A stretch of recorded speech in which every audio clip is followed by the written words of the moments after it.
ابراهیم علیه السلام په عراق کې یو ښار بابل هغې کې پیدا شوی نن سبا چې ورته کوم عراق وایي دا ایران او عراق تقریبا یو حکومت د دې علاقې چې کوم بادشاه و د هغه نمرود نوم او د قوم او د بادشاه به ټولو د بتانو عبادت کو بت پرست قوم بلکې د دې سرکاري او حکومتي مذهب هم بت پرستی وه لکه زموږ سرکاري مذهب دا اسلام دی اگر چې زموږ دا خو په خولې یادوي خو بیا هم سرکاري مذهب زموږ اسلام دی دارنګې د نمرود او د هغه د بادشاه د خلکو سرکاري او حکومتي چې کم نظام او کم د هغې خپل یو دینو نه هغه بت پرستي وه بلکې نمرود د خدای دعوه کړی هغه به وی زه خدایم لکه څنګه چې فرعون د خدای دعوه کړی و دارنګې نمرود هم کړی و خلکو به ورته سجدې لګولې او عبادت به یې وله کو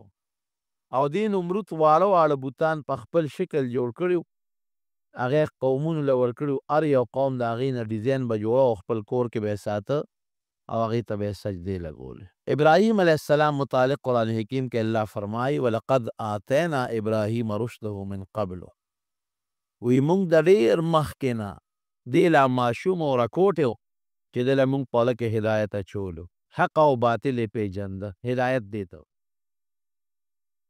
موږ وایو هدایت څه ته هدایت دې ته وایي چې په انسان کې یو صفت پیدا شي او د هغې په سبب دې حق او باطل پېژني نو ده له موږ د ماشوموالي نه دا سوچ او فکر ورکړی حق یې هم پېژنده او باطل یې هم پېژنده او الله فرمایي که څوک یو سوال دلته وکړي چې دا ولې ابراهیم علیه السلام له خدای دا شی ورکو ای وکنا به عالمین الله وی د ابراهیم علیه السلام وجود مونږ ته معلوم و چې دا پاک وجود دی ده له دا شی ورکول پکار دی دی لا ماشوم و ابراهیم علیه السلام چې لږ غوندې هم دی پوه شو په ښه بد بالغ لا نه دی نو مور سره ناست و د مور نه یې ړومبې تپوس وکړه وی من ربک مور ستا خدای څوک دی رب دی څوک مور ورته وی وی ربي ابوک وی زما رب ستا پلار دی ځکه ماله چې رزق راکوي او روزي راکوي خو ستا پلار یې راښی ابراهیم علیه السلام هوښیارتوب ته وګوره که وی من رب ابي وی زما د پلار رب څوک دی مور ورته وی وی ستا د پلار رب نمرود دی وی ښه مورې د نمرود رب څوک دی مور ته څپې راوویسته وی چپ هو ربنا الاعلی دی خو زموږ لوی خدای دی د هغه متعلق ګورې چې کش ونه کړي ابراهیم علیه السلام وی نه دا خبره دی غلطه ده وی ربنا الله لا اله الا هو وی رب زموږ الله دی هغه خدای چې د عبادت نه لایق هغه سره بل څوک شریک نشته هو ربنا ورب کل شیء وی دی زمونږ هم پروردګار دی او د هر څیز هم پروردګار دا ټول کائنات او دا ټول مخلوق هغه پیدا کړي بس ابراهیم علیه السلام به د بوتانو نفرت کو او یو ځای دعوت چلوه بل ځای دعوت چلوه خلکو ته به یې وی چې ګورې رب زمونږ الله دی زمونږ پالونکی زمونږ پروردګار زمونږ خالق زمونږ مالک زمونږ جوړونکی زمونږ وجونکی مونږ له هدایت راکوونکی دا الله پاک دی دله په دې کارونو کې بل هېڅوک شریک نشته پلار د بادشاه خاص سړی و قرآن حکیم کې د پلار نوم آزر ذکر کړی دی اذ قال ابراهیم لابیه آزرا او د تاریخ په کتابونو کې تاریخ راځي علما لیکو چې خپل نوم یې تاریخ و تی الف ری خې او آزر یې لقب و لکه یو سړي خپل نوم یې او لقب یې دا د بادشاه خاص سړی و د هغه د وجې نه به ده ته چا غږ نه کو ابراهیم علیه السلام خو هر چا ته به یې نصیحت کو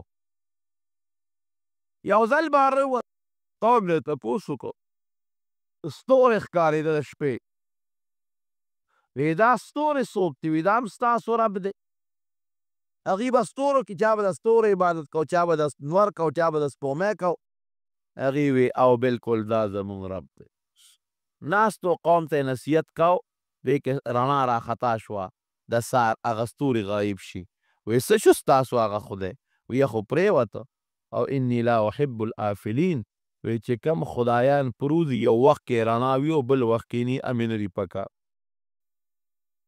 بیا یو بل وخت کې یو قوم سره ناست و، هغه قوم چې هغوی د سپومۍ عبادت کو. سپومۍ راښکاره شوه. هغې قوم ته وایي وی تاسو څه وایئ چې دا زموږ رب دی، دا سپومۍ هذا ربي. هغې ورته وی او دا زموږ رب دی، وګوره که نه څومره ښایسته ښکلې رڼا کوي، دنیا ترې روښانه ده. غږ یې نه کو، نصیحت خبرې ترې کولې چې سپومۍ پرېوته او رڼا یې ختمه شوه. وی انی لا احب الآفلین، وی کوم خدای چې رڼا یو وخت ورکوي او بل وخت کې نه ورکوي، هغه مې نه دی پکه، هغه سره مې مینه نشته. سار وختي یو بل قوم له ورغې، کوم قوم چې د انور عبادت کو.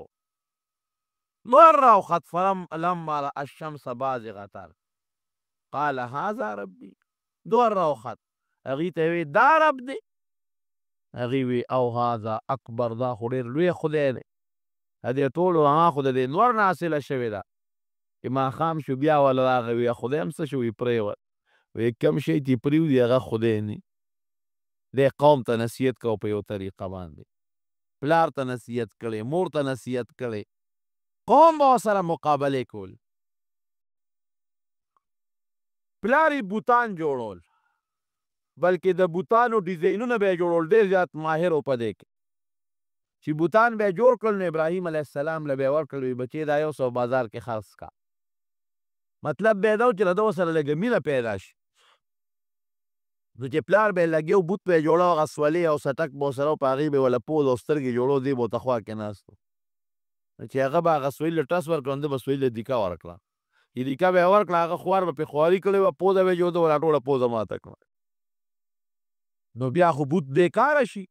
نو پلار به ورپسې کوتک راواغه، چوکه راواغه، ده به منډه کړه. وی زما هغه ټول بوت مې جوړو که نو هغه دې راله ټول کار خراب کړ. وی بابا کوم بوت چې ته په لاسو خپلو لاسو جوړی، او کوم بوت چې زما د سوک نه ځان نشي بچ کولی، ځان له پوزه نشي بچ کولی، نو هغه ته تاسو څنګه سجدې کوئ، عبادت وله کوئ. خو پلار به پې دا بوتان خرڅول چې دا ته 100 خرڅوه چې مینه دې پیدا شي. یو ځل وله پلار یو ډېر مزېدار ښکلي بوت ورک، او هغې وله په دغه کې بند که، په صندوق کې. وی بچې دا میلې له 100 بازار له دا خرڅ که په دومره پیسو. ابراهیم علیه السلام په اوږه که، چې په اوږه که او د پلار د سترګو نه یې اخوا که نو ځمکې له یې راوویشت، او خپه کې وله پړی واچو، او پړی دې لاس کې نیولی او دې ته مخکې او بوت یې ځان پسې راښکه، او اواز به یې کو من یشتریني من لا ینفعه ویضره. وی هغه شی به ما نه څوک والي چې فایده چاته نه رسوي او ضرر رسوي. فایده پکې نشته، ضرر پکې دا دی که ته اعزاز کې او سجدې ورته کوې نو خدای به درنه تپوس کوي. خلکو به زر هغه بوت راواغش، ای ابراهیم دا دې څه چل وکړو، زموږ خدای په ځمکه راکاږي. قمقل خلک د دې بوت پرستو نه، کم خلک چې بوتانو ته سجدې لګوي، د دې نه قمقل خلک بل نشته، دا بېوقوف خلک. یو شی ته په خپلو لاسو جوړی، پوز او سترګې وله په خپله جوړی، او بیا هم هغې ته رام رام کپس، چا نه باران غواړي او چا نه هوا غواړي او چا نه بچي غواړي. دا قمقل سړي وي. ابراهیم علیه السلام وی نه، زما رب هغه ذات دی چې هغه همیشه جمدی دی، هغه خلکو له ډوډۍ ورکوي، هو یطعمني ویسقین، ما له ډوډۍ راکوي، ما له اوبه راکوي، او که زما نه لاره غلطه شي نو ما ته ښکلې نیغه لاره م ښي. پلار یې بادشاه له لاړ نمرود له، بادشاه ته بادشاه سلامت، زما یو زوی پیدا شوی دی ابراهیم، او زمونږ د دین نه منکر دی، هغه وایي چې خدای یو دی. نو زه یې دله راولم، که ته یې وجنې او که ته یې جیل کې اچې او که هر څه ورسره کوې، هسې نه چې سبا پې ماره ونیسي چې ستا بچي ولې دا خبرې کول. زه یې دله راولم چې ته ورسره څه کوې کوه، خو چې ما پې ګورې بادشاه سلامت راونه نیسه. ابراهیم علیه السلام نمرود ورته وی ته یې راوله، نصیحت به ورته وکړو، ټیک به شي، ماشوم. ابراهیم علیه السلام یې وله بوته، چې یې بوته بادشاه ورته نصیحت شروع کړو، چې ګوره زه ستا خدای یم او زه ستا رب یم، ما ومنه، په ما ایمان راوړه. ابراهیم علیه السلام ورته وی ښه ته زما رب یې؟ وی او. وی ستا نه مخکې رب څوک و؟ ستا د پلار رب څوک و؟ ستا د نیکه رب څوک و؟ تا له ډوډۍ څوک درکوي؟ ته چې ناجوړه شي چا ته چغې وی، ته چې بیمار شي چا نه حاجت غواړې، تا ته چې تکلیف جیر بس هغه پې ابراهیم علیه السلام چې خبرې راوسپړل، د ټول بادشاه وزیران ورسره ناست وو، دې ملامته شو خوا هغه وی چیرې دا خو رښتیا اوس که دا ټول خلک به هم په دې پوه شي ابراهیم علیه السلام پلار ته داسې کار وکړی دا ماشوم کور ته بوځه او که اوس دې زه وامه یا جیل کې اچوم او یا سزا ورکوم یا وجنم نو خلک به چې ماشوم یې مړ کړ زه کور یې ساته او نصیحت ورته کوه که ټیک شو ښه پخه او که ټیک نه شو بیا به ورسره ګوره راوست کور ته لیکن ابراهیم علیه السلام د خپل خبرې نه اوړېدو خلک به هم ورپسې راتلل راځه زموږ نن میله ده زموږ نن د خپلو خدایانو عبادت کوو یو ځل یې د خولې نه دا ټکې ختل وي ستاسو د خدایانو سره به زه ګورم ښه کور وبوسه د قوم به یې په کال کې یو ځل میله وه ابراهیم علیه السلام ته قوم راغی وي راځه موږ سره میلې له لاړ شو خو د عمر نه هم ډېر کم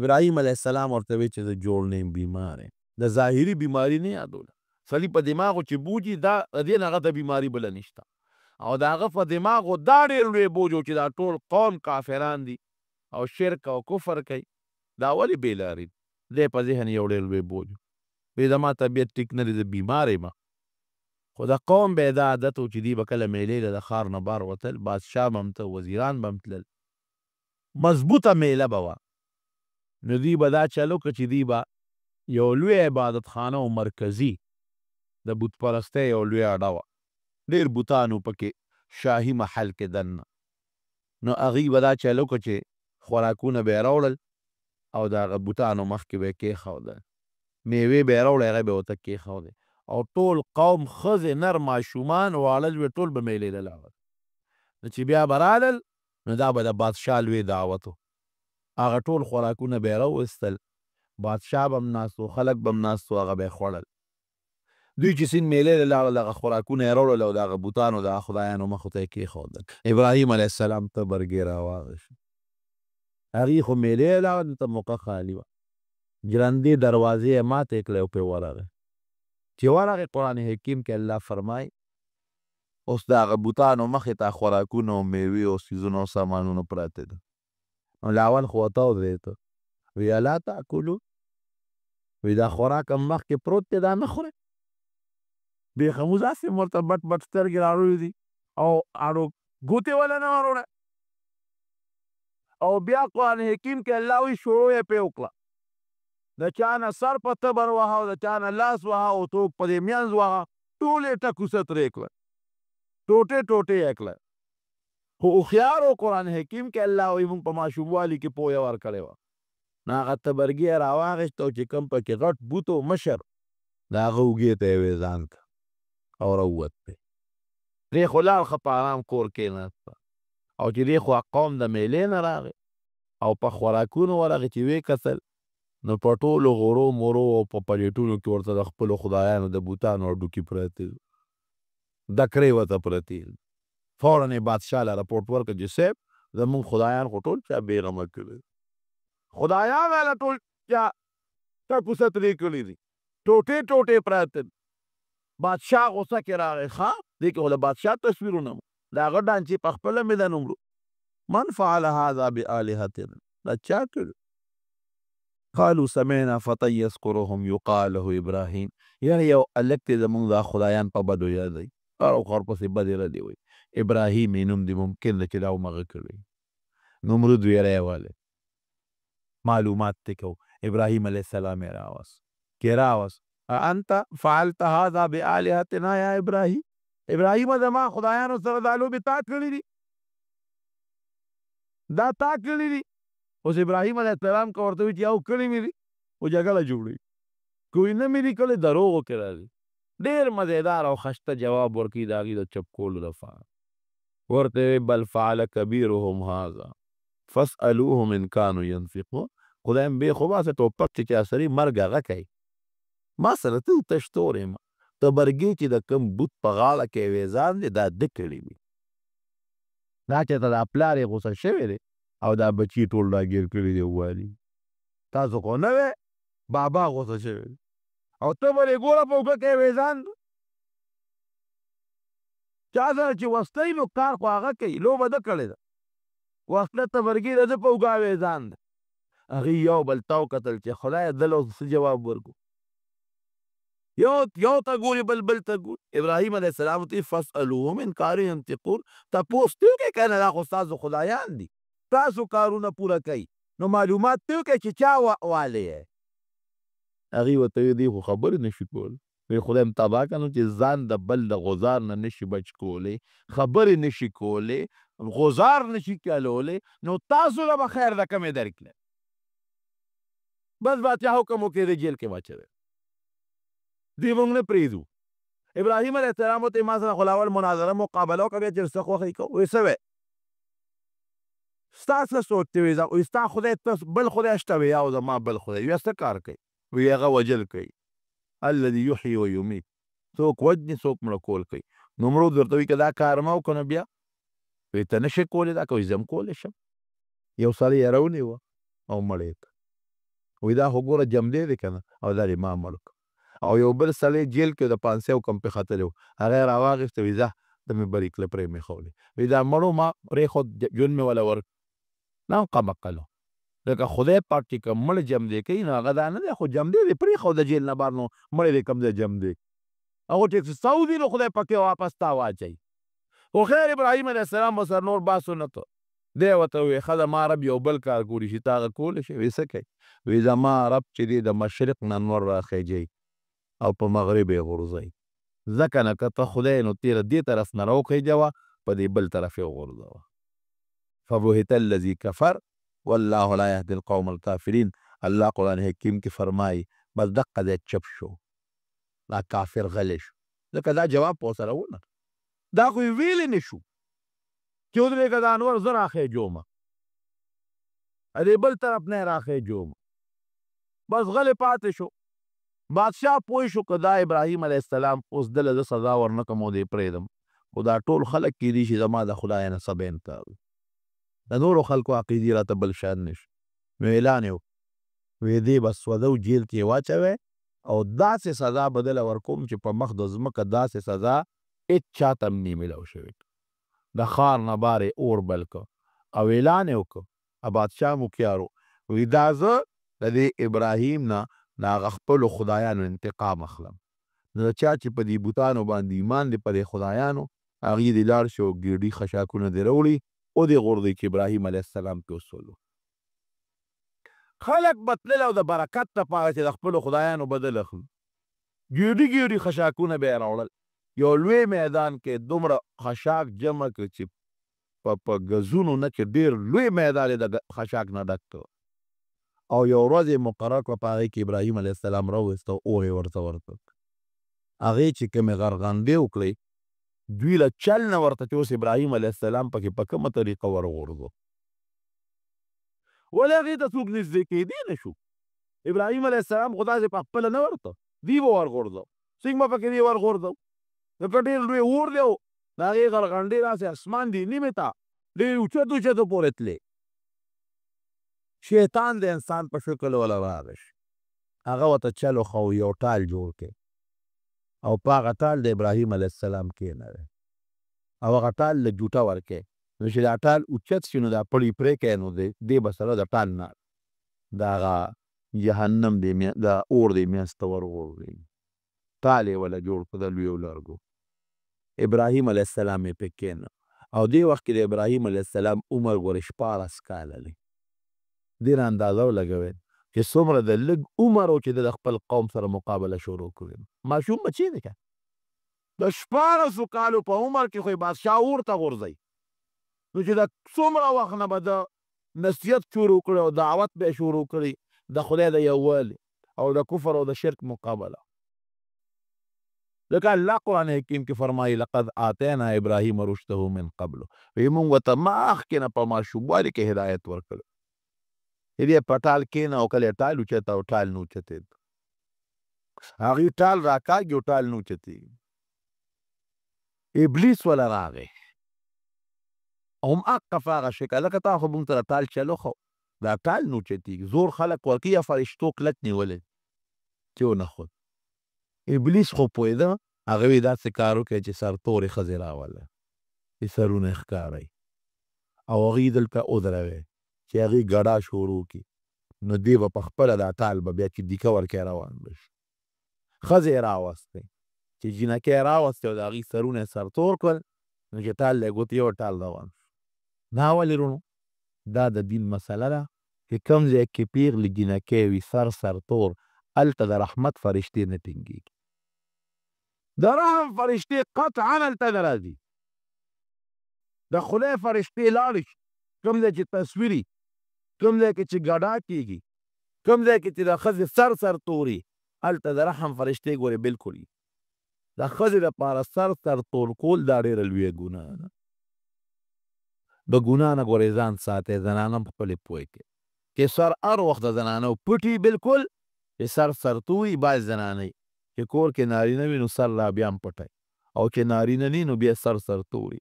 ذره یو وي سړي خو هسې هم نشته نو ټیک ته خپل عقل خو دې خوچلو چې سړی نشته سر به مې سرتوري، سړی خو نشته لیکن د رحمت فرشتې خو تښتي که نو که کور کې سړي وي او که نه یو خو د ضرورت په وخت کې سر ښکاره کولی، هغه خو د ضرورت بعضې وخت کې لکه زنانه مثلا غسل کوي یا بل څه وجې جامې دغه بدلوي را بدلوي جدا خبره، لیکن هسې به زنانه په کور کې سرتور سر بلکل نه ګرځي که نارینه په کور کې وي او که نارینه نه. ټال یې چې څنګه اوچت که او دې وخت کې چې دې ټال اوچت که او اور کې پرېوځي نو فرشتو خدای ته چغې جوړې کړ چې یا الله په مخ د ځمکه د اسمان لاندې او ځمکې د پاسه صرف یو ابراهیم دی چې ستا نوم په سچ اخلي، دا د توحید او د یووالي قایل دی، نو ټوله دنیا کافران او مشرکان ده. نو خدایه که دا یو ابراهیم دا ماشوم دی اور ته وغورځېږي تر قیامته پورې بیا ستا د نوم اخیستو والا ګورې خدای څوک پاتې ده. فرشتې هلته خدای ته په چغو شو. الله وی ما ته څه وایې؟ وی خدایه امداد یې وکړه.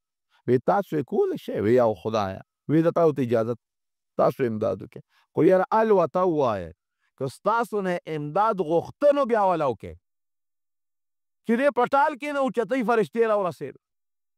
وی ابراهیم مونږ د خدای فرشتي یو تاله راغلي دا د باران فرشته ده، اوس حکم وکړه چې باران به دونه راولي چې ستا د پرېوتو نه مخکې به دا اور ټول ختم کړي. دا د باد او د سیلې او د زول فرشته ده، حکم وکړه اوس به زول راولي دا ټول اور به د نمرود او د قوم په دې کورونو کې دله خور کړو، ټول وطن به وسوځو. دا د غرونو فرشته ده، حکم وکړه چې غرونه راوالي په دې خلکو په دې اور د پاسه یې کښېږي. ته چې کومه طریقه د مونږ نه امداد غواړې مونږ سته امداد کولی شو د خدای نه هم تپوس کړی. ابراهیم علیه السلام له خدای ډېره مضبوطه پوهه او عقیده او سوچ ورکړی و او ورته څه وایي وی زما رب الله دی او خدای زما نه خبردار دی او ما ویني که خدای پاک مې امداد کوي په خپله اودي کي او که خدای به امداد نه کوي په سوځولو مې خوشحالي او مې د سوځوي. بس خبره خلاصه شو. د خدای چې څه خوښه یې هغه د ما خوښه ده. که د ما سوځېدل د خدای خوښ وي زه په خپلو سوځېدو هم خوشحاله یم. که د ما بچ کول د خدای خوښ وي نو بس بچ مې نه کړي. باید بستامي رحمت الله علیه یو ځای کې اوسېده، یو دریاب راغی او کلی غرق و بلکل دومره اوبه زیاتې شوې چې په کلي راختې او یو لوی بند و که هغه بند یې بس شلولې وې نو ټول کلی غرقېده. باید بستامي رحمت الله علیه خلک رالو وی صاحب دا کلی غرقېږي وی لکه سم شی وی بس څوک اوس کلی غرقي که بند یو ټول کلی غرقېږي. باید بستامي رحمت الله علیه ورته خدای ته چغې ووهه موږ خدای ته ډېرې چغې ووهلې کار نه کړي ته راپاس ته هم په دې کلي کې وی ښه ماله سسکوره روان یم سسکوره یې وله راوړه چې ورغې بند ته یې سسکوره ونیوله بند کنول یې شروع کړل. قوم ورته وایي د خدای بنده ته موږ دې نه راوستو موږ راوستو چې ته به خدای ته سوال وکړې دا دریاب به ختم کړي دا سیلاب به ختم شي نو ته خو هغه شته باندې راله نړی که دا دې نه خو سیلاب یا ګنټه پس راته نیمه ګنټه پس به راشي غرقې هم ښه پوره وایي ګوره ما خو درته وایي چې ما مه پازاب چې سسکوره ورته روان شو چې سم خوښه یې کوي وایي نه د خدای دپاره سوال وي ما خپل کار ته پرېږدی کلي به خدای نه غرقوي وي دا ته چې را بند نه وایي ګوره ما خدای ته دا سوال وکړ چې یا الله ستا څه خوښه وي زما همغه خوښه ستا په رضا زما رضا ده که ته دا کلي غرقې او ستا دا خوښه نو خدای زه ستا د خوښې په لار کې رکاوټ نه جوړېږم زه یې غرق کوم. که ته دا کلي غرقې یې ګنټه پس غرقې ورې خدای پاکه زه دا بند درته وایم چې زر غرق شي ستا رضا مې خدای رضا نو چې دقه ټکې وي او بند یې دوه درې سسکورې راوغورځولې نو خدای پاک څه د مسلمان هغه یقین ګوري، هغه اوبه خدای په بل طرف واړولې کلي ته بچ شو. دقه رنګ ابراهیم علیه السلام وایي فرشتو ته ډېر وخت یې په خولې دا کلمه نصیب کړي لا اله الا الله محمد رسول